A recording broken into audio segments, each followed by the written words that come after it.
तो सबसे पहले गुरुदेव के इस सत्संग आधार से कि वो आत्मा कितनी घिस चुकी है, उसके लिए आपको सतलोक आश्रम मैनेजमेंट हरियाणा के मुखिया महेंद्र भगोड़ेगा, जो कि वांटेड है, आपको उसी का एक छोटा सा इंटरव्यू सुनाते हैं बरवाला कांड के समय का।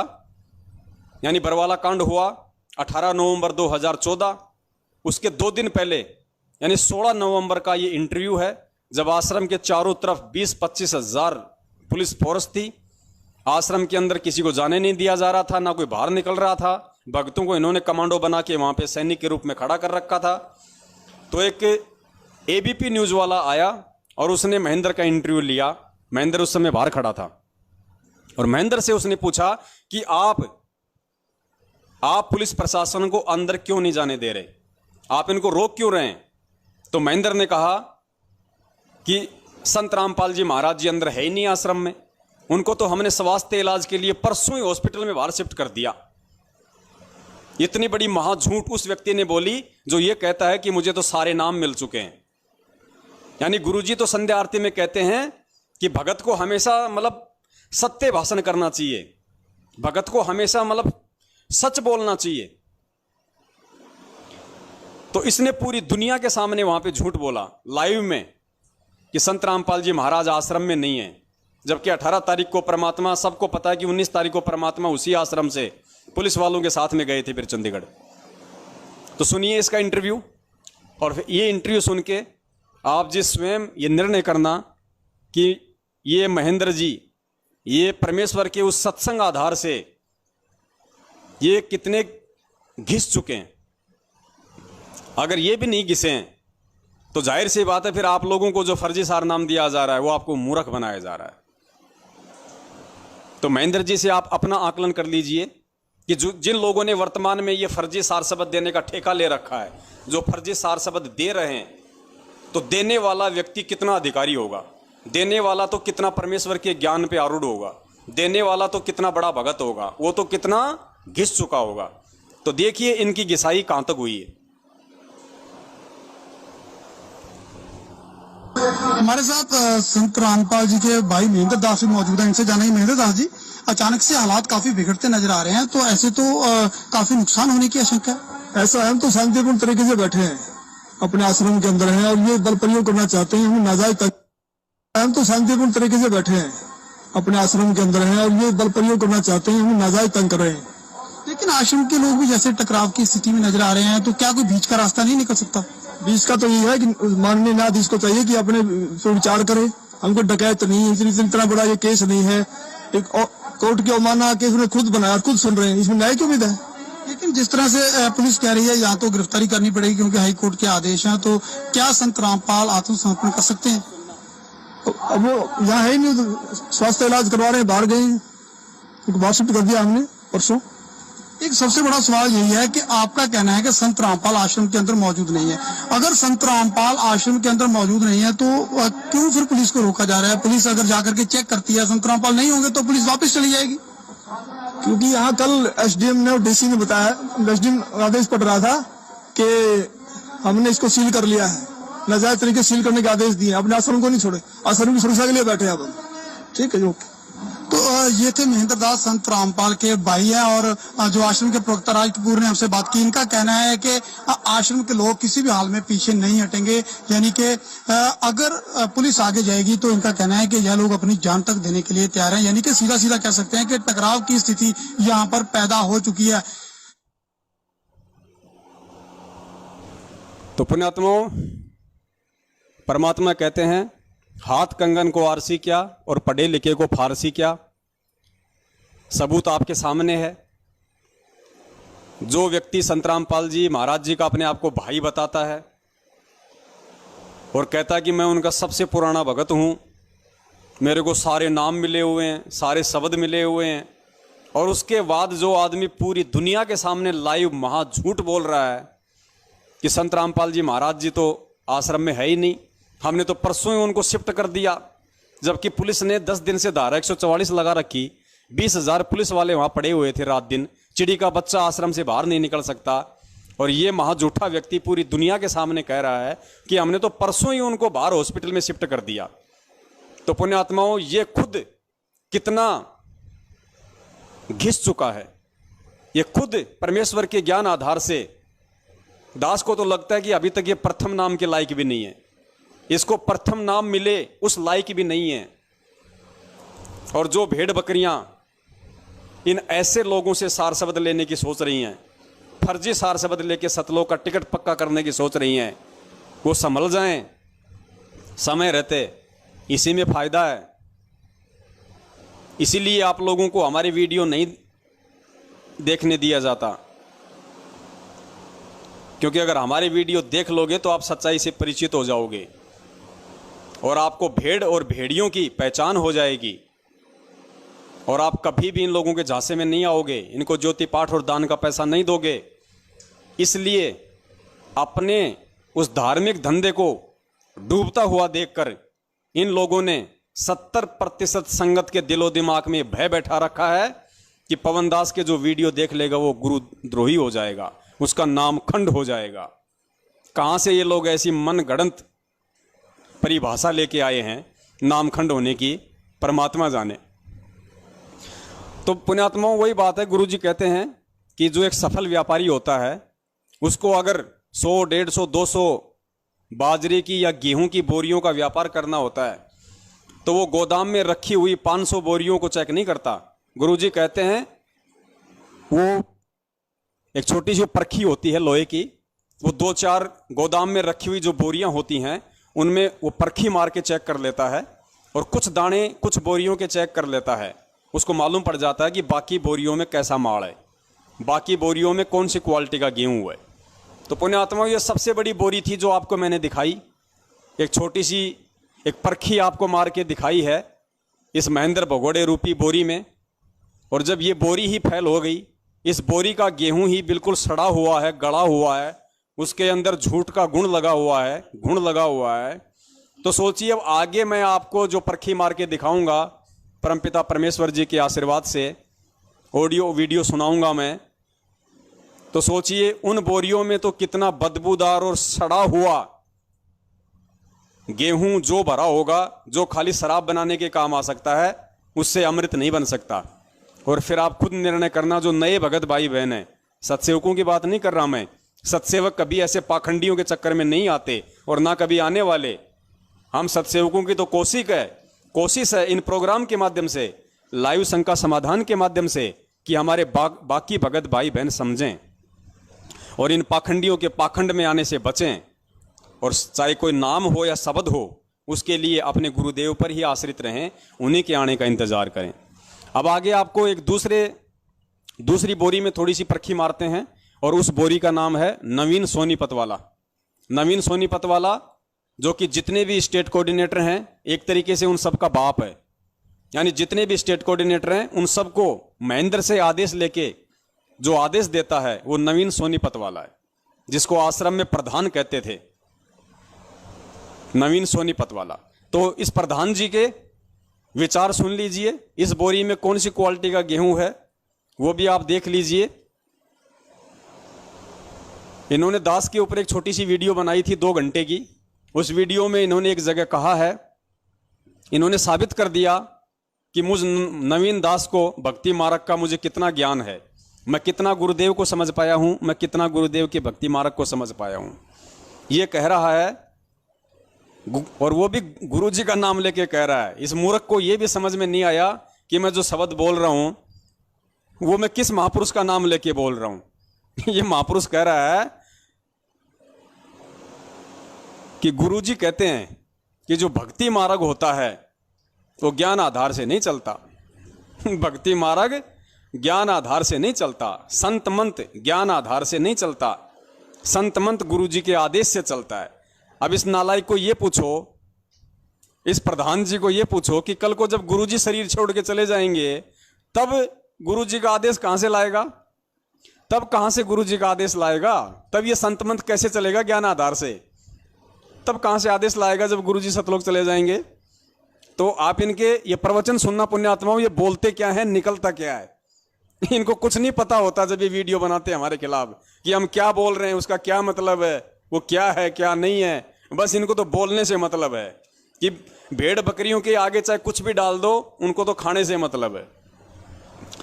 तो ध्यान से सुनिए, प्रधान जी के प्रवचन, 1 या 1.5 मिनट का इनका वीडियो है, और प्रधान जी क्या फरमा रहे हैं कि संत मंत ज्ञान आधार से नहीं चलता, संत मंत गुरु जी के आदेश से चलता है। और गुरु जी का इनाम ले रहा है कि गुरु जी का आदेश है, गुरु जी ने कहा है। अब इनसे पूछना कभी मौका मिले तो कि प्रधान जी, गुरु जी ने कौन से सत्संग में कहा है कि संत मंत ज्ञान आधार से नहीं चलता। प्रार्थना है, ये वीडियो केवल उन भक्तात्माओं के लिए बनाई जा रही है जिनको, जो सत्सेवक बने हुए हैं, उनको गुरुजों ने गुरुद्रोही घोषित कर रखा है, और वो ये कहते हैं कि हम गुरुद्रोही नहीं है। तो सबसे पहले आपको बता दें कि गुरुजी बताते हैं संत मत गुरु जी के आदेश से चलता है। जो गुरु जी का आदेश नहीं मानता वो गुरु जी का शिष्य ही नहीं है। संत मत ज्ञान आधार से नहीं चलता, गुरु जी के आदेश से चलता है। और जो गुरु जी के आदेश को नहीं मानता उसके लिए संत मत खत्म हो चुका है। तो सुन लिया पुण्यात्माओं आपने इस महापुरुष के प्रवचन, जो सभी स्टेट कोऑर्डिनेटर का बाप है, जो सभी स्टेट कोऑर्डिनेटर को आदेश देता है। यानी जितने भी स्टेट कोऑर्डिनेटर हैं वो इस नवीन सोनीपत वाले के आदेश से चलते हैं। तो पुण्यात्माओं, जब नवीन सोनीपत को जब इतना ज्ञान है तो सोचिए बाकी स्टेट कोऑर्डिनेटर का क्या हाल होगा, जिनके पीछे जिला कोऑर्डिनेटर, नामदान संचालक, और उन जिला कोऑर्डिनेटर और नामदान संचालक जो कि थर्ड क्वालिटी के लोग हैं, उनके पीछे फिर वो बाकी संगत चल रही है। तो 70% संगत का कितना ज्ञान आधार होगा। बेचारे बिल्कुल पाताल लोक में पड़े हैं, नरक लोक में। तो भाई देख लो तुम किससे सार शब्द ले रहे हो और कहां जाओगे वो सार शब्द लेके। आगे इसी नवीन सोनीपत की एक छोटी सी ऑडियो और सुनिए। जब परमात्मा ने हम सत्सेवकों को निमित्त बनाया संगत में, तो उसके बाद इन्होंने एक फर्जी लेटर निकाल दिया, क्योंकि जो नए भगत भाई बहन है उनको सच्चाइयों का नहीं पता, उनको बेचारों को मालूम ही नहीं ये लेटर क्या है, ऑडियो क्या है, क्या क्या इन्होंने नाटक किए पिछले 7 साल से। तो पिछले 4 साल पहले इन्होंने गुरुजी के नाम का एक लेटर निकाल दिया संगत में, लिख के कि गुरुजी का आदेश है कि महेंद्र जी जो कहेंगे वही फाइनल है। महेंद्र यानी मोहनलाल, महेंद्र ने अपना नाम चेंज कर रखा है मोहनलाल के नाम से। चाहे महेंद्र कहो चाहे मोहनलाल कहो, दोनों एक ही हैं, क्योंकि ये वांटेड है, भगोड़ा घोषित है महेंद्र नाम से। तो इस महेंद्र ने पुलिस से बचने के लिए अपना नाम चेंज कर रखा है मोहनलाल। तो इस नवीन सोनीपत ने ऑडियो निकाली अपनी संगत में, सत्सेवकों का ज्यादा प्रचार देखते हुए संगत को मूर्ख बनाने के लिए एक ऑडियो निकाली कि गुरुजी का आदेश आ गया कि मोहनलाल जो बात बोल देगा वो हमारे लिए फाइनल है, और मोहनलाल का आदेश यानी महेंद्र भगोड़े का आदेश हमारे लिए गुरुजी का आदेश है। और गुरुजी ने तो यहां तक कह दिया कि महेंद्र चाहे, मोहनलाल चाहे तो मेरे आदेश को भी चेंज कर सकता है। अब इससे ज्यादा और हमें क्या चाहिए? यानी इनको महेंद्र एक नया गुरु मिल गया, उससे ज्यादा इनको और क्या चाहिए? आप इसकी खुद की ऑडियो सुनना और पुण्यात्मा विचार करना कि कैसे कैसे गिद्ध और चील कौवे भगत समाज रूपी इन मरे हुए जानवरों को नोचने के लिए तैयार बैठे हैं, और फिर भी लोगों की आंखें नहीं खुल रही कि हम कौन सी दिशा में जा रहे हैं, हमारे ऊपर किन काल प्रेरित लोगों का पैरा है। ऐसे ऐसे मंदबुद्धि लोग हमें चला रहे हैं इस भक्ति मार्ग पे, और हम भेड़ बकरियों की तरह चल रहे हैं। हम कैसे उस परमेश्वर को पाएंगे, हम कैसे सतलोक को पाएंगे? ऐसे मंदबुद्धियों का रास्ता सतलोक जाने के लिए नहीं है। सुनिए ध्यान से ऑडियो। जो कह रहे हो ठीक है, लेकिन सारी संगत के लिए गुरुदेव जी ने आदेश दे रखा है कि भाई मोहनलाल जी की बात मान करके चलें, और मोहनलाल जी की बात मानना हमारे लिए गुरुदेव जी का आदेश है। उसकी मतलब मोहनलाल की बात मानना यानी महेंद्र भगोड़े की बात मानना, ये प्रधान कह रहा है कि हमारे लिए गुरुजी के आदेश के बराबर है। यानी महेंद्र भगोड़े को इसने गुरुजी के समकक्ष खड़ा कर दिया अपना नया गुरु बना के। सुन, ध्यान से सुनना इनकी हुआ भाई आप। का खंडन करना, गुरुजियों के आदेश का खंडन करना है। यानी मोहनलाल के आदेश का खंडन करना, गुरुजी के आदेश का खंडन करना है। यानी गुरुजी के बिल्कुल पैरेलल बराबर खड़ा कर रखा है मोहनलाल को कि दूसरा गुरु हमारा मोहनलाल, सेकंड चीफ मिनिस्टर। और पवन जयपुर वाले जी मोहनलाल जी के खिलाफ मैसेज डालते जाने लग रहे हैं, जो कि गुरु मर्यादा का उल्लंघन है। अब आप लोगों ने गुरु मर्यादा को ज्यादा रखना है या कमाल की तरह एक दूसरे भगत के ऊपर आश्रित ज्यादा होना है, यो फैसला अब आप लोगों के हाथ में है। ये फैसला संगत पे छोड़ रहे हैं। जिस संगत को ये नहीं पता कि सुबह मैंने लेटरिंग करके हाथ भी धोए थे कि नहीं धोए थे, उस संगत के ऊपर जो भेड़ चाल में चल रही है, फैसला भी उसी पे छोड़ रहे हैं कि कल को हमें कोई ना कह दे। मतलब अपना बचाव कर रहे हैं, संगत को ही बलि का बकरा बना रहे हैं। सुनिए ध्यान से, देख लो अब आप क्या करोगे। हमारे को गुरुजों ने कह दिया भाई मोहनलाल जी की मान के चलो, मोहनलाल जी जो कहे हमारे लिए वो फाइनल है। और ये गुरुजों ने लिखित में भी दे दिया था, लिखित में भी दे रखा है कि भाई मेरे आदेश को अगर मोहनलाल जी बदल दें तो भी वो मान्य होगा। गुरुजी ने लिख के दे रखा है कि मेरे आदेश को अगर वो महेंद्र भगोड़ा अगर चेंज भी कर दे तो मान्य होगा। यानी परमात्मा से भी ऊपर कर दिया अब इसको। पुण्यात्माओं, इनकी नौटंकी सुनते जाओ आप और विचार करना। जो सत्सेवक हैं वो तो ये विचार करना कि परमात्मा ने कैसे हमें उस दलदल से बाहर निकाल लिया, और जो फंसे हुए हैं वो भाई विचार करना कि तुम फंसे रहना चाहते हो या बाहर निकलना चाहते हो। मेरे कहे बिना या मेरे से पूछे बिना मोहनलाल जी अगर कोई आदेश दें तो भी वो मान्य होगा। लो जी, गुरुजी से पूछे बिना, गुरुजी से कहे बिना अगर मोहनलाल कोई आदेश दे दे तो वो फाइनल है। तो इससे ज्यादा और क्या चाहिए अब हमारे को। बिल्कुल सही बात है। अब इससे ज्यादा तुम्हारे को चाहिए क्या, जब तुम्हें एक नया बाप मिल गया, गुरुजी को छोड़ के तुम्हें नया बाप मिल गया, तो इससे ज्यादा तुम्हारे को और चाहिए भी क्या भाई। तुम्हें तो ये चाहिए था। वो हरियाणा में एक पहले एक आता था, वो गाना आता था कोई जीजा साड़ी का, पहले सुनते थे कभी कभी कि मैं तेरा जीजा तू मेरी साड़ी, दोनों मौज मनावांगे, दुनिया पड़ो भाड़ में वो जीजा, दोनों मौज मनावाएंगे। तो ये नवीन प्रधान और ये महेंद्र भगोड़ा दोनों मतलब जीजा साड़ी हो गए। अब ये कह रहे हैं दुनिया पड़ो भाड़ में वो जीजा, दोनों मौज मनावाएंगे। तो भाई ये मैनेजमेंट का नया गुरु इन्होंने महेंद्र भगोड़े को खड़ा कर दिया और खूब इनकी चमचागिरी करो और खूब अपना मौज मस्ती करो। संगत मूर्ख है ही। संगत से गुरुजी के नाम पे दान दक्षिणा लो, आराम से ऐश करो, अय्यासी करो, भाड़ में जाए। जब संगत इधर उधर जाने को हो, अब जैसे 2 साल पहले संगत बिल्कुल वो तेजी से मतलब जागने लग गई थी, इन्होंने तुरंत संगत को वापस भांग पिला दी, सार नाम की, झूठा सार नाम दे दिया ताकि संगत हमारे से चिपकी रहे। अब 2 साल बाद फिर से संगत जागने लगी है सत्सेवक भाई बहनों के प्रयास से। अब इन्होंने ये नकली सार शब्द की भांग पिलानी शुरू कर दी और ये और कहते हैं कि बस ये सार शब्द जो है ये सतलोक का फाइनल टिकट है। जिसको ये सार शब्द मिल गया उसका सतलोक में स्थान पक्का।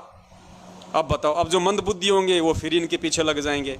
तो जब जब इनको लगता है कि तुम्हारी धोती उतरने वाली है सत्सेवकों के माध्यम से, उसी समय ये कोई नया लफड़ा शुरू कर देते हैं। अब इनका चलेगा महीना 2 महीना, उसके बाद फिर संगत जागनी शुरू हो जाएगी। फिर ये नया ड्रामा शुरू करेंगे कि भैया बिल्कुल फाइनल आदेश आ गया गुरुजी का, बस इसके बाद अब आगे कोई नाम नहीं, कोई आदेश नहीं। गुरुजी ने स्पष्ट बोल दिया 5 लाख रुपया दो, सीधा सतलोक जाने का इंजेक्शन लगवाओ, सीधा सतलोक जाने का इंजेक्शन लगवाओ सीधा, और सीधा रॉकेट की तरह सीधे सतलोक जाओ। गुरुजों ने कह दिया भाई मोहनलाल जी है फाइनल अथॉरिटी है। और गुरुजी मोहनलाल फाइनल अथॉरिटी। अब पुण्यात्मा मोहनलाल क्या है? अब मोहनलाल क्या है ये अब आपको और सुनाते हैं मोहनलाल के मुख कमल से। आपने देखा होगा यूट्यूब पे इंटरव्यू है मोहनलाल का, महेंद्र भगोड़े का, जो कि संत रामपाल जी महाराज जी का सांसारिक या यूं कह लीजिए कलयुगी छोटा भाई है, जो वांटेड है 2014 से। पुलिस जिसको ढूंढ रही है, भगता फिर रहा है, छुपता फिर रहा है। ये उस मोहनलाल का इंटरव्यू है, जिस मोहनलाल का इतना बखान किया जा रहा है, जिस मोहनलाल की महिमा इतनी बताई जा रही है, जिसको गुरुजी से ऊपर बढ़ के साबित कर दिया इन लोगों ने कि मोहनलाल गुरुजी से पूछे बिना भी नया आदेश पारित कर सकता है और मोहनलाल गुरुजी के आदेश को चेंज भी कर सकता है। अब बताओ, है इस दुनिया में ऐसा कोई जो उस परमपिता परमेश्वर के आदेश को चेंज कर दे? और ये बात कौन कह रहा है? ये बात वो कह रहा है जो सभी स्टेट कोऑर्डिनेटरों का बाप है। अब स्टेट कोऑर्डिनेटर इस आदमी की बात मानते हैं, तो सोचिए पुण्यात्माओं, ये नीचे से लेके ऊपर तक ये सिस्टम, ये सतलोक आश्रम मैनेजमेंट हरियाणा कितना भ्रष्ट है, कितना मंदबुद्धि है। अब देख लीजिए इसके पीछे चलने वालों का आगे चल के क्या हाल होगा। तो जिस मोहनलाल की महिमा का इतना बखान किया जा रहा है, उस मोहनलाल का इंटरव्यू अब आपको सुनाते हैं, उसके विचार सुनाते हैं आपको, और बीच बीच में फिर बताएंगे आपको कि ये खुद भी प्रथम नाम के लायक हुआ या नहीं हुआ है, और दुनिया को सार सबक दे रहे हैं। लंच टाइम में मेरे पास रोजाना आते थे, लगभग 4 महीने लगातार आए और सत्संग की, भक्ति की बातें बताने लगे कि भक्ति करनी चाहिए, भक्ति से दुख दूर होते हैं, सुख मिलता है, मोक्ष मिलता है। लेकिन मेरी रुचि विशेष नहीं थी और मैं महाराज जी को मना भी नहीं कर सकता था कि मेरे पास क्यों आए हो, क्योंकि बड़े भाई साहब थे। तो मैं अंदर से दुखी बहुत था कि रात को ड्यूटी करते हैं, दिन में ये आगे बैठ जाते हैं। लेकिन एक दिन मैंने कह ही दिया कि भक्ति में कुछ नहीं रखा, काम करो और बच्चों का पालन पोषण करो, इससे बड़ी कोई भक्ति नहीं है। फिर गुरु जी ने धीरे धीरे आना बंद कर दिया। फिर मेरे जीवन में एक ऐसी घटना घटी, 1992 की बात है, कि मैं एक DIG को लेकर के मधुबन गया हुआ था, पुलिस ट्रेनिंग सेंटर के अंदर। रात को वहां ठहरे, मैं सुबह सोकर उठा तो मैंने देखा, मैं चारपाई पर लेटा हुआ, मेरी आंखें खुल गई। तो लेटे लेटे मैं क्या देख रहा हूं कि मेरे पैरों की तरफ उस मकान कमरे में 2 खिड़कियां थी। एक खिड़की में महाराज जी कम से कम 8-10 फीट ऊपर आसमान में बैठे हैं। वो सीन मुझे आज तक याद है। काले रंग के चश्मे लगा रखे थे, लाइनिंग वाला शर्ट, काली पैंट, और ऐसे बैठे हैं जैसे पद्मासन होता है। चश्मे लगा रखे थे, लाइनिंग वाला शर्ट, काली पैंट, और ऐसे बैठे हैं जैसे पद्मासन होता है, हाथ जोड़कर। तो संत रामपाल जी की तरफ 2 पैर दिखाई दे रहे हैं, घुटने से नीचे बिल्कुल लाल रंग के, जैसे सूर्य सुबह निकलता है। तो मैं देख कर डर गया। मैंने अपनी घड़ी देखी, उस द्वार पे एक घड़ी लगी हुई थी, उसको देखा भी 7 बज गए। दूसरी खिड़की से देखा तो शहतूत का पेड़ है, चिड़िया बैठी हैं। लेकिन मैं ये सीन क्या देख रहा हूँ, कम से कम 5 मिनट मैंने सीन को देखा। तो मैं डर गया कि मैंने समझा कि भी कहीं गुरुजी मर गए हैं, उनकी आत्मा मुझे मिलने के लिए आ रही है। अब उसमें फोन भी नहीं थे। मैं DIG को ये नाम दीक्षा लेने से पहले की बात बता रहा है। तो मैं बहुत चिंतित हो गया। हम 1 बजे मधुबन से रोहतक के लिए चले, हम लोग 3 बजे वहां पहुंच गए। मैं गाड़ी खड़ी करके सीधा मकान पे गया, गुरुजी के मकान के ऊपर। तो जाके मैंने देखा गुरुजी ठीक ठाक मिले, मन में शांति हुई। तो गुरुजी ने पूछा भी कैसे आना हुआ आज दिन में, कैसे टाइम मिल गया। तो मैंने घटना के बारे में बताया। मैंने कहा जी मैंने तो ऐसे ऐसे एक घटना देखी सुबह सुबह, मैं डर गया कहीं आप मर ना गए हो। तो महाराज जी ने कहा कि मेरे स्वरूप में कबीर परमेश्वर आए थे और अब आपको भक्ति मिल जाएगी। तो मैंने कहा जी मैं तो ड्रिंक्स वगैरह कर लेता हूँ, वो छूटती नहीं, भक्ति कैसे करूँगा। तो गुरु जी ने कहा जा आज के बाद नहीं पिएगा। तो उनके एक शब्द से ऐसी दीवार खड़ी होगी कि आज 1992 की बात है, आज 2013 हो गया, यानी लगभग 21 वर्ष हो गए। वो आज तक मैंने शराब को छुआ तक नहीं है। पुण्यात्माओं, यहाँ पे एक नया और टॉपिक निकल के आया है।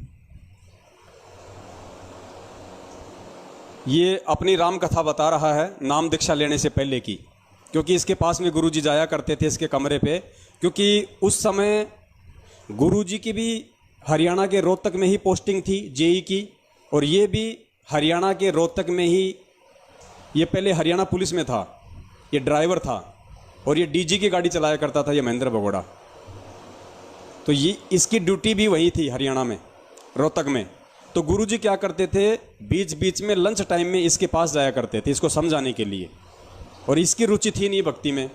इसने एक दिन गुरुजी को कह दिया कि मेरे पास में आप मत आया करो, कोई भक्ति नहीं है, अपने बच्चों का लालन पालन करो, उनकी देख रेख करो, बस यही भक्ति है। उसके बाद गुरुजी ने वहाँ जाना छोड़ दिया। उसके बाद ये कहीं पता नहीं कहीं पे गया हुआ था, मधुबन वगैरह कहाँ बता रहा है, कोई पुलिस को ट्रेनिंग कैंप में, तो वहाँ इसको सपना आया और इसको लगा कि भाई गुरुजी मर गए, मेरा भाई मर गया। फिर ये वापस आया, गुरुजी से मिला, इसकी कह रहा कि मेरे मन में शांति हुई। और उसके बाद फिर इसको गुरुजी ने कहा कि भाई मेरे रूप में कबीर परमेश्वर आए थे। गुरुजी ने कहा कि मेरे रूप में कबीर परमात्मा आए थे और अब आपको भक्ति मिल जाएगी। तो महेंद्र ने क्या कहा? महेंद्र ने कहा कि जी मैं तो दारू पीता हूँ, मैं तो ड्रिंक कर लेता हूँ, मेरे से छूटती नहीं है। तो गुरुजी ने क्या कहा? गुरुजी ने कहा कि जा, आज के बाद नहीं पिएगा। बात कब की बता रहा है? 1992 की। अब पुण्यात्माओं विचार करो, जो मंदबुद्धि लोग और खुद ये महेंद्र भगोड़ा जिस परमपिता परमेश्वर का 8 सितंबर को जन्मदिन मनाता है, और बात कब की कह रहा है? 1992 की। पुण्यात्माओं 17 फरवरी 1988 को परम पूज्य सतगुरु रामपाल जी महाराज जी ने नाम दीक्षा ली और 1994 में गुरु जी को नामदान देने का अपने मुंह बोले गुरुदेव के माध्यम से एक लीलामय तरीके से आदेश हुआ। यानी गुरु जी सतगुरु की भूमिका में आए 1994 में। 1988 से 1994 तक गुरु जी एक भगत की भूमिका में थे और ये परमेश्वर का विधान है, वो जिस भूमिका को निभाएगा बिल्कुल तन्मयता से निभाएगा, त्रुटि 0% भी नहीं होती। जैसे गुरुदेव ने 8 सितंबर 1951 से लेकर 17 फरवरी 1988 तक, जब तक उनको नाम दीक्षा नहीं मिली तब तक वो परमात्मा एक आम व्यक्ति की भूमिका में रहा। फिर 17 फरवरी 1988 से 1994 तक परमात्मा स्वामी रामदेवानंद जी महाराज जी का शिष्य बनकर एक भगत की भूमिका में रहा और 1994 से परमेश्वर को नामदान देने का आदेश प्राप्त हुआ अपने पूज्य गुरुदेव से लीलामय रूप में। जबकि उनको तो कौन आदेश देते हो, तो स्वयं जगत गुरु है। लेकिन 1994 तक वो एक भगत की भूमिका में थे और एक भगत कभी भी अपनी तरफ से किसी को दुआ या बद्दुआ नहीं दे सकता। ये गुरु जी का भक्ति विधान है जो हमारे लिए भी परमात्मा बताते हैं कि भगत कभी किसी को ना दुआ दे सकता ना किसी को बद्दुआ दे सकता। तो 1994 से पहले परमात्मा एक भगत की भूमिका में थे और इस महेंद्र को परमेश्वर ने ये आशीर्वाद कब दिया? 1992 में। और क्या कहा कि जा, आज के बाद नहीं पिएगा। और उसके बाद ये कह रहा है कि आज 21 साल हो गए मैंने दारू को छुआ भी नहीं, उनका शब्द मेरे ऊपर काम कर गया। तो पुण्यात्माओं, अगर ये परमेश्वर नहीं है तो और क्या है? अगर 8 सितंबर को अगर ये प्रकट नहीं हुआ है, अगर ये पूर्ण ब्रह्म परमेश्वर साक्षात अगर ये कबीर साहब नहीं है, तो पुण्यात्माओं 1992 में वो कैसे किसी को आशीर्वाद दे देगा एक भगत की भूमिका में, जब तक उनको नाम दीक्षा देने का भी आदेश नहीं था। 1992 में ही परमात्मा ने, ये खुद कह रहा है, ये महेंद्र भगोड़ा खुद कह रहा है, आप सुन रहे हैं इसका इंटरव्यू। आज ये फिर नहीं सकता अपनी बातों से। 1992 में जब परमात्मा खुद एक भगत थे, तो भगत कैसे किसी को आशीर्वाद दे सकता है? अगर भगत होके कोई आशीर्वाद दे रहा है तो समझिए फिर वो कौन है, उसको समझना पड़ेगा। वो परमपिता परमेश्वर है, वो साक्षात कबीर परमेश्वर है। तो ये आप और हम सत्सेवकों के लिए एक और बहुत अच्छे एक नॉलेज की बात निकल के आई है कि जिस समय उनको नाम दीक्षा देने का भी आदेश नहीं था, उससे पहले उस परमात्मा ने ये साबित कर दिया कि मैं कबीर परमेश्वर हूँ। 1992 में इस महेंद्र को ये आदेश देके इसको ये आशीर्वाद देके कि जा, आज के बाद शराब नहीं पिएगा। आगे चलिए। तो उसके बाद गुरुजी ने अपने गुरुजी से मुझे नाम दिलवाया, संत राम देवानंद जी महाराज से। अब ध्यान से सुनना। उसके बाद में 1992 के बाद परमपिता परमेश्वर सतगुरु रामपाल जी महाराज जी ने इस मंदबुद्धि व्यक्ति को भी, इस काल एजेंट को भी, वो किससे नाम दिलवाया? स्वामी राम देवानंद जी महाराज जी से, यानी आप और हमारे दादा गुरुदेव से इसको नाम दिलवाया। ध्यान से सुनते रहना पुण्यात्माओं, और विचार करना कि आप किन गद्दारों से फर्जी सार शब्द लेके अपना जीवन बर्बाद करने जा रहे हैं। उस समय गुरुजी को आज्ञा नहीं थी नाम की। मैं भक्ति में जरूर लगा, क्योंकि महाराज जी बताते थे कबीर साहब पूर्ण परमात्मा हैं, इनसे सबसे ऊपर हैं, तो मैंने उनको उदाहरण दिया कि पुलिस में तो ऐसे होता है, उसमें पुलिस वाले बहुत नाजायज़ किया करते। कोई कहता मैं फलां का सिफारशी हूँ, उसको पकड़ लिया तो उसकी कुटाई कर देते थे, फोन आता छोड़ देते, हमें नहीं पता जी आपका था। कहीं ऐसा ना हो कि ये नीचे देव देवता हमें कूट दें और जब तो कबीर साहब ऊपर से आए। लेकिन मैं लगा जरूर रहा, लेकिन विशेष विश्वास नहीं था भी कबीर साहब पूर्ण परमात्मा है। एक पॉइंट तो आप ये नोट करना कि दादा गुरुदेव से ये कह रहा है कि मैंने नाम जरूर ले लिया था, मैं भक्ति जरूर कर रहा था, लेकिन मुझे विश्वास नहीं था कि कबीर जी पूर्ण परमात्मा है। मुझे विश्वास नहीं था कि कबीर जी पूर्ण परमात्मा है। चलो कोई बात नहीं, नया नया कोई भी नाम दीक्षा लेता है, इतना जल्दी उसको विश्वास नहीं होता कि वो मान ले इन सब बातों को, क्योंकि उस समय तो देखो पुण्यात्माओं, ये सबूत भी नहीं दिखाए गए थे। ये सबूत परमेश्वर ने 1997 के बाद दिखाए, तो हम इस बात को मान लेते हैं, कोई बड़ी बात नहीं है, नहीं हुआ होगा इसको विश्वास। लेकिन आगे ये क्या बोल रहा है पुण्यात्मा, उस पॉइंट पे जरा ध्यान देना। ये कह रहा कि उसके बाद फिर गुरुजी को नाम दीक्षा देने का आदेश हो गया, उसके बाद हमने फिर से गुरुजी से नाम लिया, यानी इस महेंद्र ने परम पूज्य सतगुरु रामपाल जी महाराज जी से फिर से नाम दीक्षा ली। फिर ये कह रहा है कि मैंने गुरुजी से सारनाम भी ले लिया, संत रामपाल जी महाराज जी से मुझे सारनाम मिल गया, लेकिन सारनाम के बाद भी मुझे ये विश्वास नहीं था कि कबीर जी ही भगवान है। अब पुण्यात्माओं, जिस आदमी को ये विश्वास नहीं कि भाई वो कबीर ही भगवान है, कबीर ही परमात्मा है, उस आदमी को सारनाम दे कौन देगा? क्या आपका परमपिता परमेश्वर सतगुरु रामपाल जी महाराज जी कभी ऐसी गलती करेगा? क्या वो अंतर्यामी परमात्मा ऐसी गलती करेगा? जिस व्यक्ति को ये तक विश्वास नहीं कि भाई कबीर ही परमात्मा है, उसको वो परमात्मा सारनाम देगा? तो पुण्यात्माओं, जैसा कि दास ने पहले वीडियो बनाया था कि ये जो सारनाम है ये फर्जी है, ये नकली गोली दी है परमात्मा ने, नकली बंदूक थमा रखी है इनके हाथ में। वो अंतर्यामी परमात्मा है, वो ऐसी गलती नहीं कर सकता। ये लोग अभी प्रथम नाम के लायक नहीं है, सार नाम तो बहुत दूर की बात है। और संगत इन महामूर्खों से सार शब्द लेने की सोच रही है, मरोगे क्या जीते जागते? समझ जाओ। सुनना आगे क्या बोल रहा है। सार शब्द लेके भी, सार नाम लेके भी ये विश्वास नहीं कि कबीर ही भगवान है। तो महाराज जी ने कहा कि आप ये नाम जपते रहो, नाम से आपका विश्वास हो जाएगा। तो फिर 1994 में गुरु जी को आज्ञा होगी नाम की, फिर महाराज जी ने दोबारा से हमारे को नाम दिए, फिर सार नाम दिया। मैं भक्ति में लगा रहा, लेकिन कबीर साहब के बारे में मैं पूछता था कि वेदों में दिखाओ, गीता जी में दिखाओ, तो महाराज जी कहते समय आने तो सब कुछ दिखाऊंगा मैं, अब ये करते रहो। सार शब्द लेने के बाद भी गुरु जी से कह रहा कि मुझे तो किताबों में दिखाओ कि कबीर जी भगवान है, मैं कैसे मान लूं ऐसे? मतलब सार शब्द मिल गया इसको, वो सार नाम भी मिल गया। और फिर कह रहा है कि मैं गुरुजी से पूछता था कि गुरुजी मुझे वेदों में दिखाओ कि कबीर ही भगवान है, मुझे गीता में दिखाओ कि कबीर ही परमात्मा है। अब जिसको अपने गुरु के ऊपर विश्वास नहीं और उल्टा अपने गुरु से ये सवाल जवाब कर रहा है, पुण्यात्माओं, ऐसे मंद बुद्धियों को परमात्मा सार नाम देगा क्या? ये तो प्रथम नाम के लायक भी नहीं है आज की डेट में, और ये दुनिया को आज सार शब्द बांट रहे हैं। पुण्यात्माओं, संभल जाना, समय रहते नरक में ठोर ठिकाना नहीं मिलेगा। वो अंतर्यामी परमात्मा हिसार की छोटी जेल में बैठ के यही सारा नाटक देख रहा है कि कौन मेरा है, कौन पराया है, कौन मेरे पे आश्रित रहेगा और कौन किसी काल एजेंट से अपने पेट में बच्चा डलवाता है। सुनते जाइए इसकी नौटंकी आगे। तो फिर ऐसी घटना घटी कि एक दिन मैं सोया हुआ था और मेरी आत्मा निकल के ऊपर ब्रह्मांड में चली गई, बहुत ऊंचाई पर। वहां विष्णु भगवान खड़े हैं श्री कृष्ण जी के रूप में। ये कह रहा है मेरी आत्मा निकल के ब्रह्मांड में चली गई, बहुत ऊंची। मैं तो ये कहता हूं भगवान इसकी आत्मा वापस आई क्यों? इसकी आत्मा ऊपर ही रहती तो ठीक थी, ब्रह्मांड में चक्कर काटती रहती तो ठीक थी इसकी आत्मा। कम से कम आज ही इतने लोगों को भ्रमित तो नहीं करता। और फिर ये क्या कह रहा है ये अंतर्यामी कि श्री कृष्ण जी के रूप में विष्णु भगवान आए। अब इसको क्या पता श्री कृष्ण के रूप में विष्णु भगवान आया था? तू विष्णु भगवान को जानता है क्या? तेरा रिश्तेदार है क्या विष्णु भगवान जो तू उसके चेहरे को जानता है?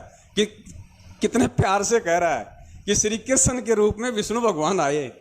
आ जाओ चाहे काली माता ही, लेकिन इसको तो बस मारना था, ये तुक्का फेंकना था। श्री कृष्ण के रूप में विष्णु भगवान आए, मतलब ये श्री कृष्ण जी का रूप भी जानता है और विष्णु भगवान का रूप भी जानता है, दोनों इसके रिश्तेदार हैं। सुनना आगे। ऐसे मोर का चंदा है, मोर मुकुट है, और मेरे से कह रहे हैं कि जिस भक्ति पे आप लगे हो ये भक्ति बड़ी कठिन है, ये मार्ग बड़ा कठिन है, अगर इतना आसान होता तो सभी यहां से निकल जाते। और एक बात का ख्याल रखना, मेरे भक्तों को मत तोड़ना। पुण्यात्माओं, ये पॉइंट है। वो श्री कृष्ण के रूप में था या श्री विष्णु के रूप में था? वो कौन था? वो कबीर परमेश्वर था, सतगुरु रामपाल जी महाराज था। स्वयं गुरु जी थे जो इसको श्री विष्णु या श्री कृष्ण रूप में इसको दर्शन दिए, और परमात्मा ने इसको संकेत कर दिया था कि बेटा तू जिस भक्ति पे लग रहा है ना, ये तेरे जैसों के बस की बात नहीं है, ये बहुत टेढ़ा मार्ग है। और एक चीज का ध्यान रखना, मेरे भक्तों को मत तोड़ना। श्री कृष्ण जी के सिर में दर्द था गया जो इसको 2 कौड़ी के जीव को ये बात बताने के लिए आएगा। उसको क्या मतलब है? परमात्मा स्वयं उन्होंने श्री कृष्ण का रूप बनाया, इसकी आत्मा को ऊपर ले गया, जैसे धर्मदास जी की आत्मा को, नानक की आत्मा को। और परमेश्वर ने इस नालायक को भक्ति पे लगाए रखने के लिए कि किसी भी तरीके से ये समझ जाए और मुझे पहचान ले।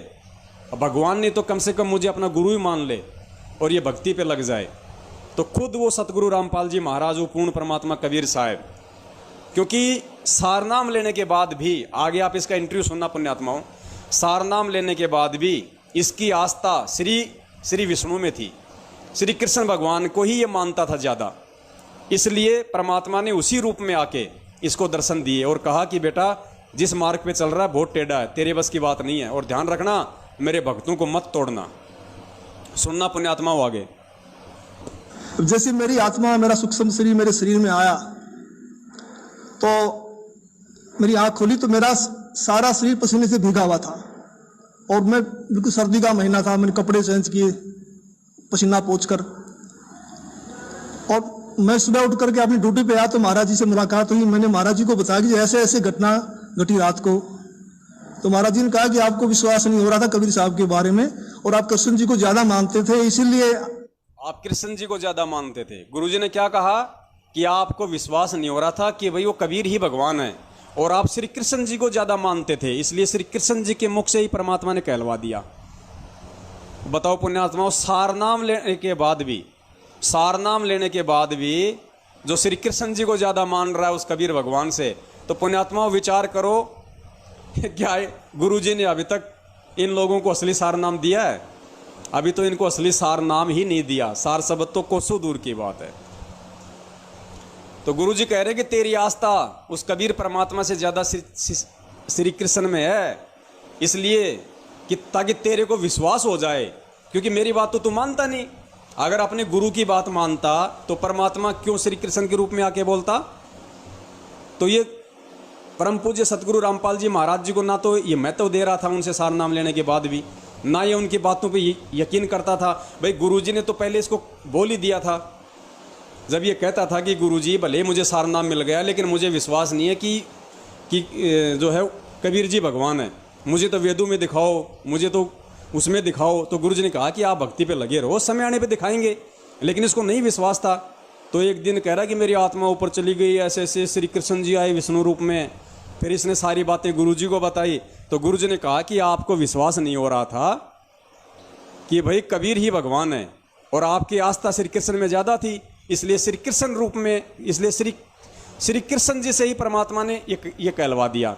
मतलब कहने का मतलब ये है कि अब तो तू विश्वास कर ले कि तेरे कृष्ण भगवान ने तेरे को कह दिया कि भाई हाँ वो कबीर ही भगवान है। लेकिन उसके बाद भी इस नालायक को विश्वास नहीं हुआ, ना गुरुजी पे ना कबीर परमेश्वर पे। कृष्ण जी के मुख से ही आपसे कहलवा दिया गया है कि ऊपर और शक्ति है और रास्ता है।